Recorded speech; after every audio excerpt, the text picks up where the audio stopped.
By the clothier to the king. Well, it's one for the money, two for the show, three to get ready. Now go, cat, go, but don't you step on my blue suede shoe. Joining us now is the man who was responsible for the well-dressed Elvis, Bernard Lansky, owner of Lansky's Clothiers, better known as the clothier to the king. Bernard, welcome to Give Me Memphis. Thank you very much. And you know, I heard you speaking a few moments ago. You were the first person to dress Elvis when he became successful, and you were also the last person to dress Elvis at the end of his life 30 years ago. Exactly right. Tell us what it was like, the young Elvis Presley, when you met him, first time he walked into Lansky's. Elvis used to work up to the Lowe's Theater. He used to be an usher up to the theater. He used to come out the back door. He'd walk down the street and look in our windows. And I didn't invite him in, nothing. I didn't know who he was. So when he left there, he went down to the church down on 4th Street. And when he came back, he'd come back and look in the mirror. So I invited him in. I said, come on in, let me show you around. And after I showed him around and everything, he said, man, it's beautiful, real nice. He said, fantastic. He said, I don't have no money now. He said, when I get rich, I'm going to buy you out. And I said, do me a favor, don't buy me. I'll just buy from it. So that Friday when he came in, he bought a shirt for $5. The next week he came in again, he bought another $5 shirt. I mean, he didn't have no money. That man was low. I mean, didn't have for nothing.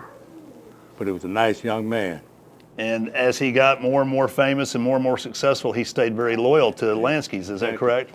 Elvis came in one day and had a piece of paper. Mr. Lansky. I said, what's happening, Elvis? He said, man, I'm going to New York this weekend. I got to have some clothes. I said, fine, let's go. I took him around, showed him the store and everything, showed him all his clothes, put it all on the counter by the cash register. And I said, I told him how much he was.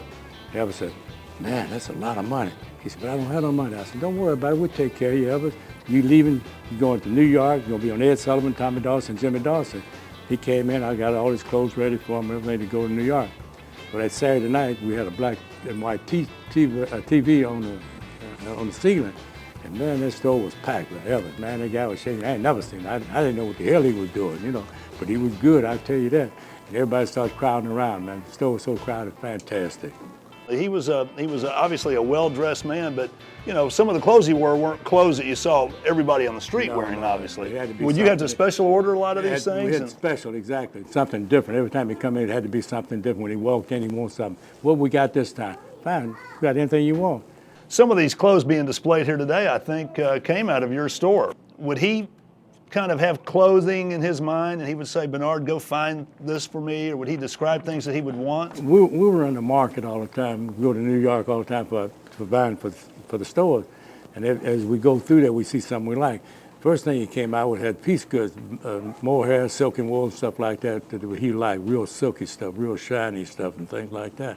And he liked it, whatever we brought back from New York. That's what he wanted. We made it, made suits and everything. Your store today, of course, is located in just a block and a half from where you started at the legendary Beale Street. You're in the Peabody Hotel. Obviously, hundreds of thousands of people stay in that hotel and visit that hotel every year. You get a lot of current entertainers, a lot of rock and roll and blues singers. You name it, we get it. And they come in, they obviously know about your legend. They know who you are. Exactly. And what are some of the questions you get from some of these current day rock and rollers or people that are passing through Memphis that are staying at the Peabody playing a concert here? What do they ask you about Elvis? Oh, I always ask about it. What do you think about Elvis? Man, that man is unreal. He's like a broken drum, can't be beat, man. This cat's gonna be famous. They didn't believe it, but it happened. You know, Bernard, last year there was the Duck Walk of Fame, a great honor around the Peabody Hotel. You were enshrined there last year with duck feet, and this year's recipient following you is the king of rock and roll himself, Elvis Presley. So that's a pretty good company there that Elvis is going to be keeping with you on the Walk of Fame. Why not? We deserve it. At the Peabody Hotel. Well, we want to thank you for joining us on Give Me Memphis today, Bernard. You are an absolute, obviously you were a very close friend of Elvis. I know he had a great deal of respect for you, and he was very loyal to you his whole career and his entire life. Exactly. And if you could, just one last question. If tell us something about Elvis the man. I mean, obviously you knew him. I mean, he was, you know, he wasn't the rock and roll star when he came in your store. No. You knew him before he was the king of rock and roll. Exactly. You knew him as he, you know, as he kind of evolved and was the most powerful entertainer in the world. That he was. Did the personality ever change? No, Dynamite, cool, never get excited, nothing like that. I'll take this, I'll take that. This is what I want all this and everything. I said, okay, no problem, you got it. I got it. Take care of anything you want, you got it. New stuff is different, had to be different. He used to call me at home about 2 o'clock in the morning. Mr. Lansky. I said, what you need, Elvis? I said, it's in the middle of the night. He said, come down, I got to see something. I said, okay, so I meet him at the store. We walk through the store. He ain't got anything else to do. He don't like to sleep. He wants to, keep on.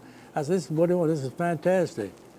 And he would just grab some clothes there in the middle of the night? Yeah. That's unbelievable. I mean, not one time, but every time we turn around, we meeting at 1 or 2 o'clock in the morning.